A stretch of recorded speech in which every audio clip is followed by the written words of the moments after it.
आर्यन नाम का एक बहुत अमीर आदमी था। उसके पास एक बड़ी कंपनी थी, आर्यन इंडस्ट्रीज। कंपनी में हजारों लोग काम करते थे और हर कोई उसे एक सख्त लेकिन ईमानदार मालिक के रूप में जानता था। लेकिन कुछ समय से आर्यन को महसूस होने लगा कि कंपनी की तरक्की रुक गई है। रिपोर्ट्स में सब कुछ ठीक दिखता था, लेकिन मुनाफा धीरे धीरे कम हो रहा था। उसे शक हुआ कि कहीं अंदर ही अंदर कुछ गड़बड़ तो नहीं चल रही। एक दिन उसने फैसला किया कि वो सच्चाई अपने आप जानेगा, लेकिन मालिक बनकर नहीं। नया नाम, नई पहचान। आर्यन ने अपनी दाढ़ी मूंछ बढ़ाई, साधारण कपड़े पहने और राजू शर्मा नाम से अपनी ही कंपनी में नौकरी के लिए अप्लाई कर दिया, जूनियर असिस्टेंट के पद पर। इंटरव्यू हुआ और किसी को जरा भी शक नहीं हुआ कि ये वही आर्यन है, कंपनी का मालिक। अब वो हर दिन बस में बैठकर आता, लाइन में लगकर कैंटीन में खाना खाता और बाकी कर्मचारियों की तरह काम करता। सच्चाई का पता। कुछ ही हफ्तों में उसे बहुत कुछ समझ में आने लगा। कुछ मिड लेवल मैनेजर नीचे वालों पर बहुत गुस्सा करते थे, लेकिन ऊपर झूठी रिपोर्ट भेजते थे। कैंटीन में घटिया खाना परोसा जा रहा था क्योंकि सप्लायर से कमीशन लिया जा रहा था।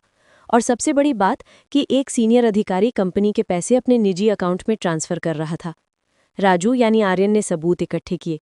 उसे ये देखकर दुख भी हुआ कि जिन लोगों को उसने भरोसे के साथ ऊंचे पद दिए थे, वही अब उसका नुकसान कर रहे थे। सच्चाई का खुलासा। एक दिन कंपनी की मीटिंग बुलाई गई। सब लोग कॉन्फ्रेंस रूम में इकट्ठा हुए। आर्यन, जो अब राजू बना हुआ था, कमरे में आया, लेकिन इस बार उसने अपनी टोपी और चश्मा उतार दिया। सभी लोग दंग रह गए। सर, आप? किसी ने कांपते हुए कहा। हाँ, मैं ही हूँ। मैंने अपने कर्मचारियों की सच्चाई जानने के लिए आपकी ही टीम में काम किया और आज मुझे सब पता चल गया। वो सबूत स्क्रीन पर दिखाने लगा। झूठी रिपोर्टें, गलत बिल, चोरी के लेन देन। कुछ लोग शर्म से सिर झुका लिए, कुछ की आंखों में डर था। अंत। आर्यन ने जो ईमानदार कर्मचारी थे, उन्हें प्रमोशन और इनाम दिया। जो लोग गलत काम में शामिल थे, उन्हें कंपनी से निकाल दिया गया।